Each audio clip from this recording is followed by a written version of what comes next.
trying to kill us just cause they fear us.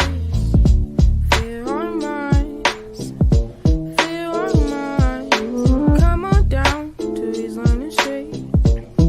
Come learn with me.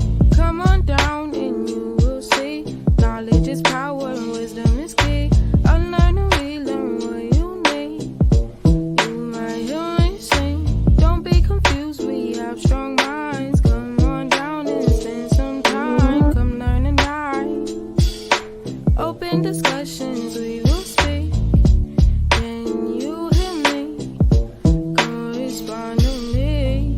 They keep trying to kill us just cause they fear us.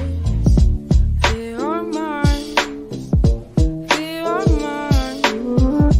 They keep trying to kill us just cause they fear us. Fear our minds, fear our minds.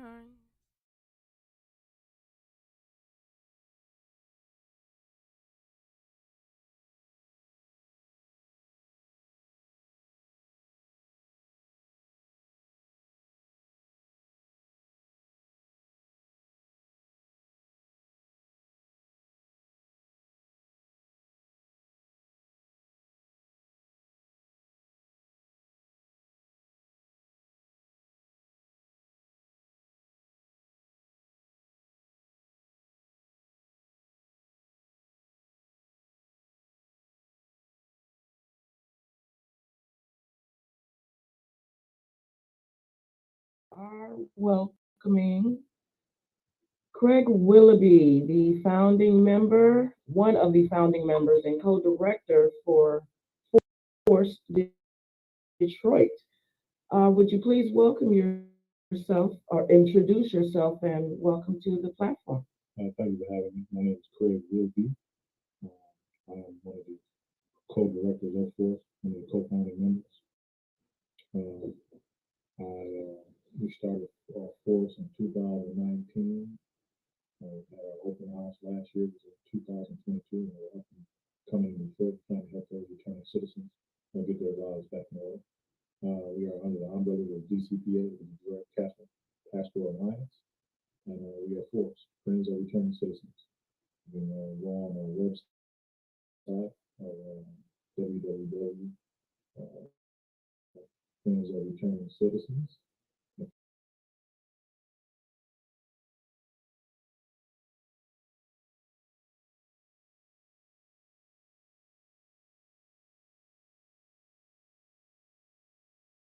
Find out all about us. We are our office here on the Google, right next to St. Elizabeth's Church, open from Monday, Wednesday, and Friday from 10 to 2. Thank you very much. We definitely want everyone to be able to get in touch with you as well as direct anyone that does need any assistance or whatever returning citizens would need to make sure they get in touch with Force Detroit.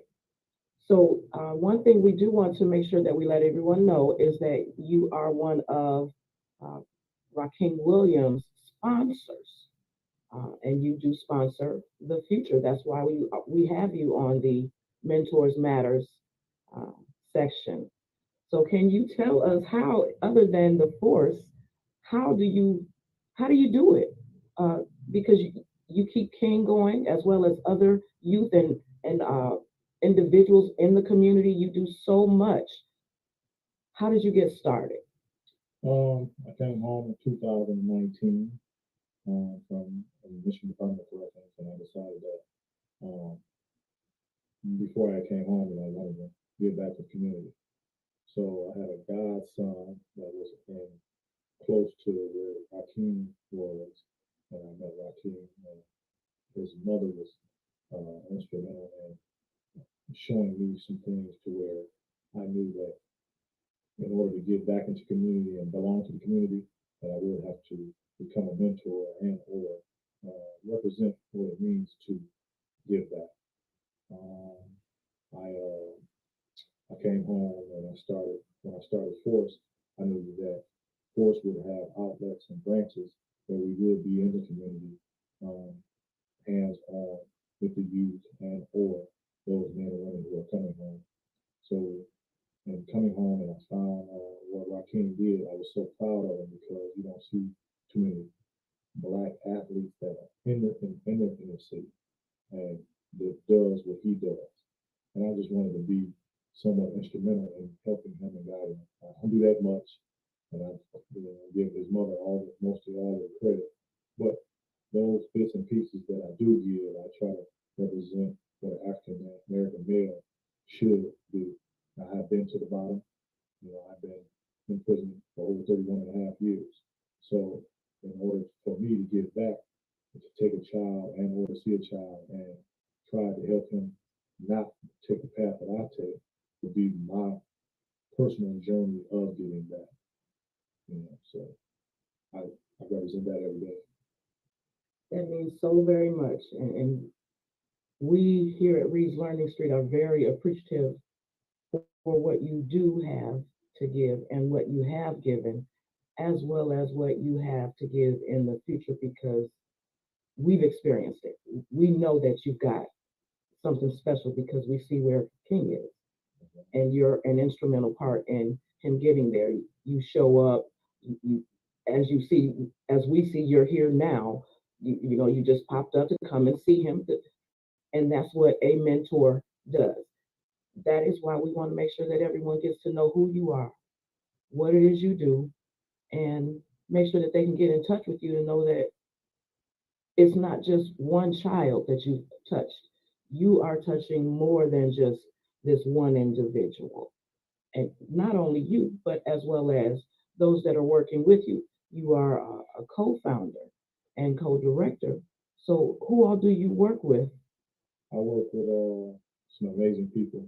I work with about 9 or 10 board members. We work with Sister Kathy, Sister Alice, Tim Kane, my other co-director, uh, Jamil Allen.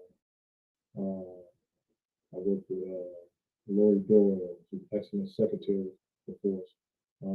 Work with a lawyer by the name of Kathy Murphy. We work with just those board members. And there's two more that I forgot the name. There's Caroline and there's one other. And those board members that I do work with make our team an excellent team because we feed on one another. Father Thomas, even though he's not a board member, he has an instrumental part in what force has become because we respect his decision making. So those things that we do and those things that we put together as force are not just my thinking. The force is not mine. Even though it was incubated in my mind, it's not mine. And it's part of the community because we have all aspects of the community that are coming forth and trying to join and or either helping out. We're taking all donations as far as clothing, cosmetics, gift cards, bus cards, those things to give back to those people that are coming home and trying to get their place back into society. On an everyday basis, I run Freedom Express Transportation Services, which is my company that I started also in 2019. And what it does is it allows me to go through the city and touch other people's lives and also make a living. Um, Combine that with force, it's an excellent opportunity for me not only to get to know the city, but also see the city and see the heartbeat of the city.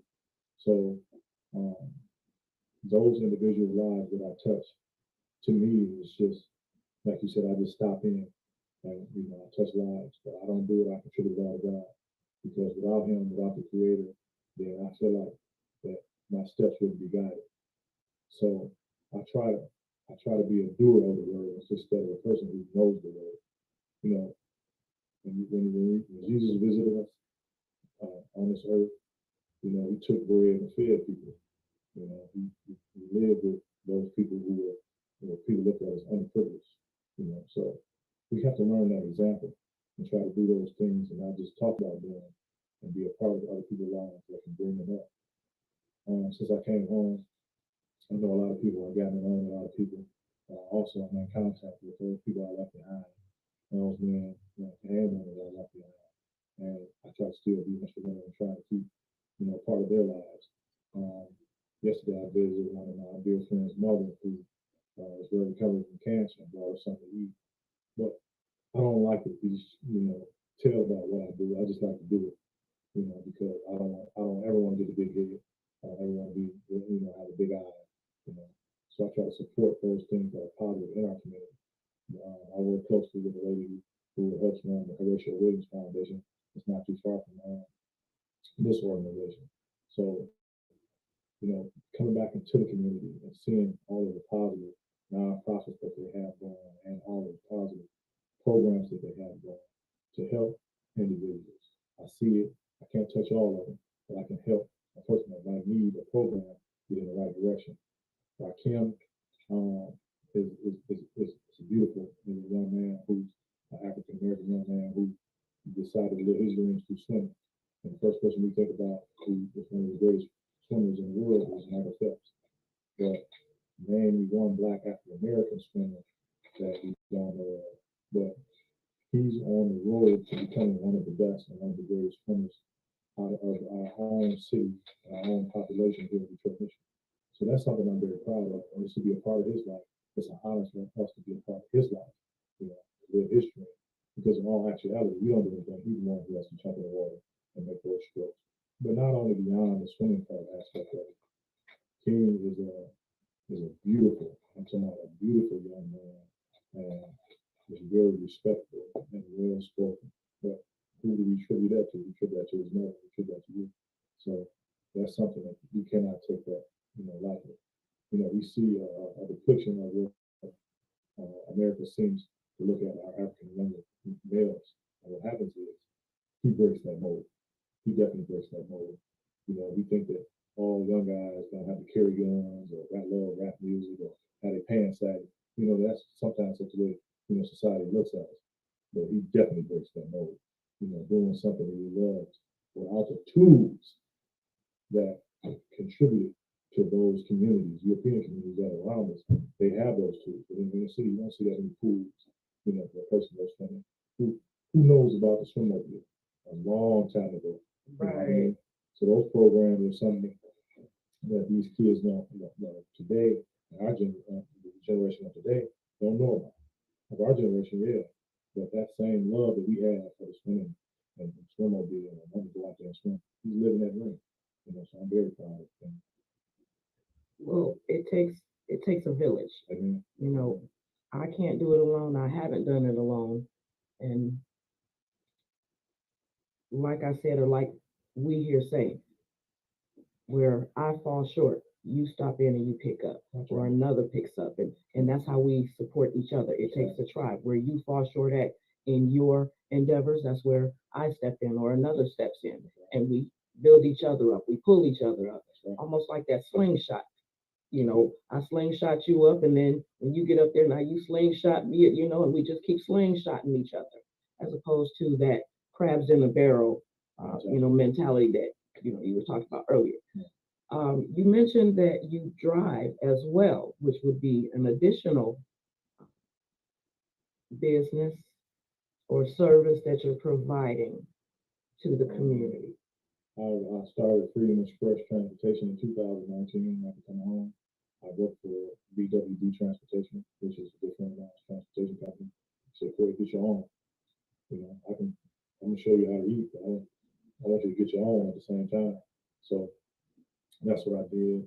And through Sacred Heart Church and that system in which you showed me, that transportation that you showed me, it has helped me to becoming places where I could lend hand and lend services. I take elderly to their doctor's appointments. I also take some displaced children who are homeless, take them back and forth to school. That's what the transportation is for. Those men and women who are out here who maybe can't afford those services, I try to provide them with those services. That is excellent. So you are making a difference. You're the boots on the ground. I'm definitely the boots on the ground. Not often do you get to have your face on the screen. We have seen some advertisements, and we've seen you on, a few different movie roles and etc. But you are more of a background type of a person. You're not in front of a screen, which is why we want to bring some notoriety to you as well and make sure that people know that he also does a little bit of acting. Yeah. You all might want to check that out. Can you go ahead and give a plug for that, please? I was asked to be an extra at a movie that's here, that's being filmed here in the Detroit area, a pilot. Um, and right now, I'm trying to think of the name of the movie was uh, A Lonely Place to Die. That was the name of the movie. It was called A Lonely Place to Die. And the whole learning how to be an actor, the whole learning how to be an extra, oh, oh man, it was awesome. I totally enjoyed it. And I always, we always go in the mindset of how much can we make? How much can we make? But in this instance, what I did was when I asked how much would the extras get, I just donated to charity. Because the experience for me was tremendous. And hopefully that'll lead me into a greater role or a bigger or something else to do. I love movement. Like it's hard for me to sit still. I've been sitting still for 31 and a half years, so I love movement. So anything that I can do to move and get me out here to move and keep it going, then that's what I do. I don't like to stay in one place for long periods of time. So Okay, so you mentioned that you were gone for 31 years. Is it okay if we ask, how did you get in that situation and how did you get out? at the age of 17, there were some things that happened in my family that I was disappointed in. Around time, uh, my mother and father getting divorced, and I didn't know how to emotionally deal with that. So I took the advice of a so-called me and listened to his idea of grandeur, which was to rob someone who owed some money. That he used to go in, I was just supposed to drive, and it so happened that I did go in, and I went in. I was supposed to just go into the room and get some money out of safe. When I went in, there was no safe. Subsequently, a guy in the house lost his life, not through the hands of me, but being a part of what I had chose to take part in. At 17, I didn't know ramifications of what I was doing, and um, I was emotionally unstable. A lot of times we don't really want to admit how we may have the stature of being a man or being emotionally unstable of how to conduct yourself as a man. It's hard to wrap your arms around or becoming an African American male in a society that you know nothing about. You don't know the rules and regulations and or the ramifications of what you do. There's a whole system out here that's set up that we don't know about. That has nothing to do with what I did as far as taking responsibility. I took full responsibility for what I did and someone else did wrong. I think that's probably the reason why I try to get it back. And the reason I get it back is I can't get back to the life that was lost in my case. I only try to give back to the community which I took from. Um, Subsequently, I did quote unquote roll over on my co-defendant, and I was subsequently convicted of natural life. And in 2000, let's say 14, the laws changed, and they came out with the juvenile law. And so that's how I came home in 2019. It was Deborah LaBelle who spearheaded from the ACLU, the juvenile life without parole. The Supreme Court made a ruling, I think, in 2014 or 12, somewhere in there, and said that all men and women of Michigan who were committed felony murder and or murder and were subsequently convicted of natural life deserve a second chance and should be resentenced. So it took, and it's taken some time for them to iron out all of the kinks in the ruling, who should get out, who should not get out, who's redeemable, who's not redeemable. And so during that time, I was blessed with going back and forth, getting resentenced, and then coming home off parole, finish my parole, and this will be like my fourth year, so I'm almost 2 years off parole.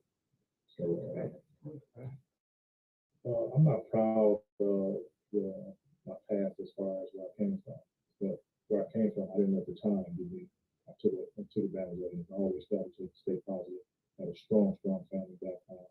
I give credit to my sister who's 100% behind me, my cousin who's 100% behind me. Well, a lot of my family members were behind me. My mother, you know what I mean, was still living. And they helped me to get through those dark hours of being in a place that I never was supposed to be in. I've never been convicted of anything other than felony murder. Never been to the precinct. Never been arrested for anything. So my first time being arrested, I got thrust into the worst of the worst scenario. Natural life. Never ever been that sport come home. So it's a blessing out here.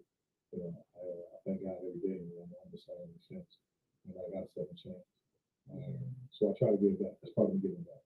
You know, I don't often tell my story. I don't often say what it is that you know I like doing this, that, and the other. But in all actuality, I feel like it's a blessing. You know, here. So he king and beating you and beating having a wonderful godson that was in there. It was all I think it was all divine. You know, divine.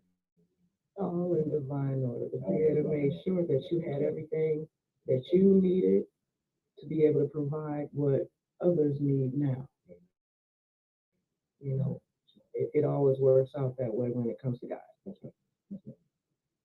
So instrumentally, you have been in. You said 4 years it's been that you've been here, but instrumentally you've been moving since I would like to say since you were 17. You've been making moves and shaking things up in the community because your story was one that was very well known. Right. And because you're out here again, due to those individuals that did give the energy necessary to get you out of there, we want to make sure that that gets some spotlight as well. That is why I asked you if you would not mind sharing your story, because a lot of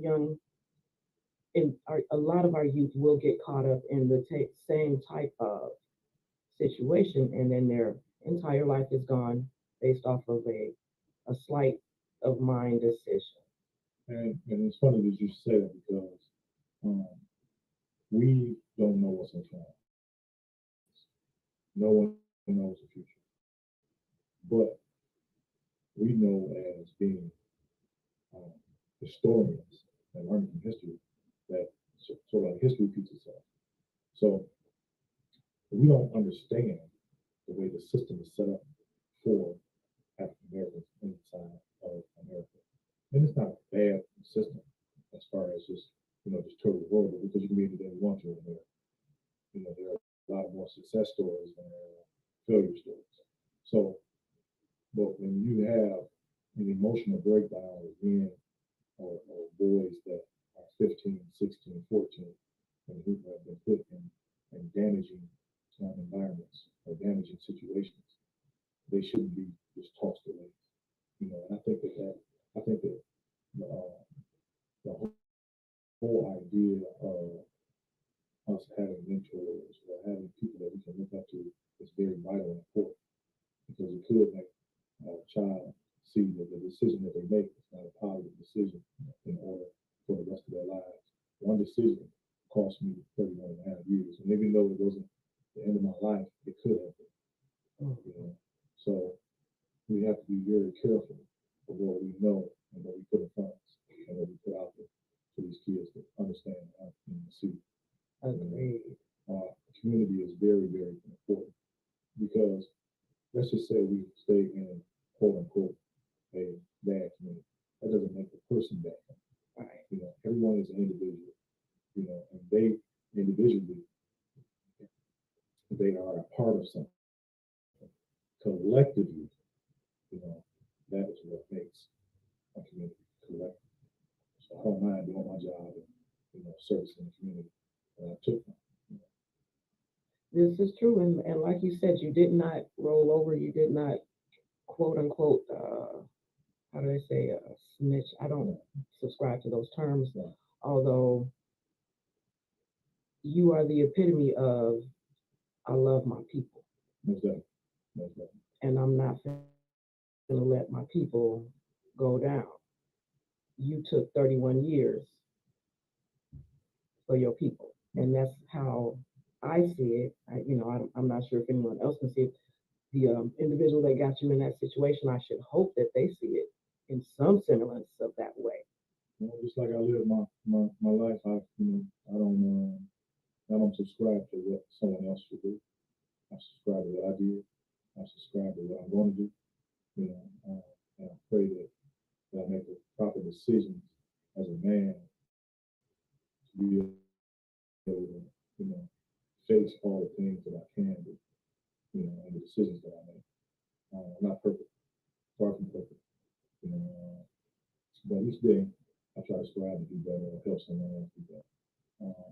It's hard because we get so sidetracked by the white noise. And what I mean by the white noise is social media, the news, this, that, and the other.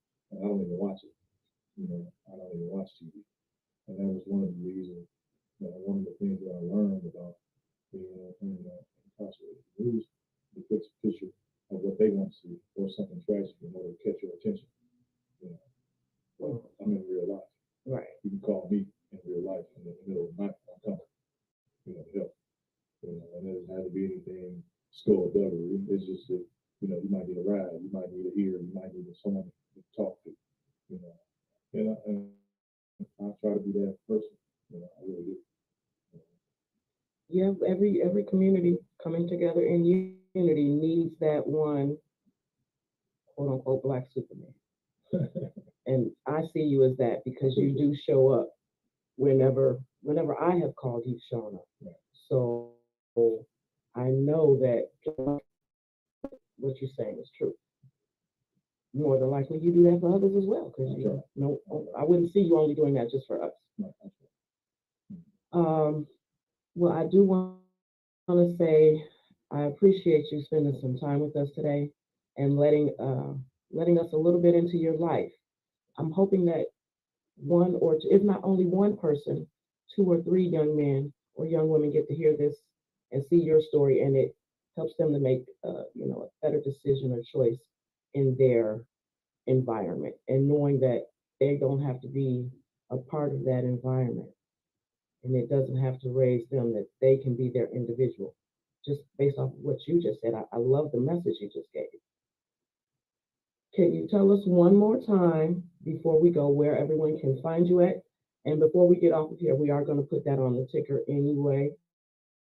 But just give them a verbal where we can find you. You can find me at Friends of Returning Citizens, you know, my Google and Canfield. You can find me on the web at FETS, Freedom Express Transportation Services. Like I said, I work with a great team, and I got to give a shout out to Regina, who's one of our scholars on the board. You can also call me at 313-725-0742 for any information that you might need that I can direct you in for and answer a call and direct what needs to be done or what you think should be done. All right.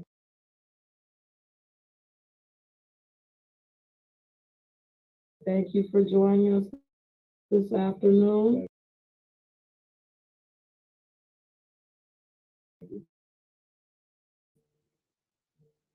Or this, at whatever time of day it is that you get to see this video, we appreciate you for joining us.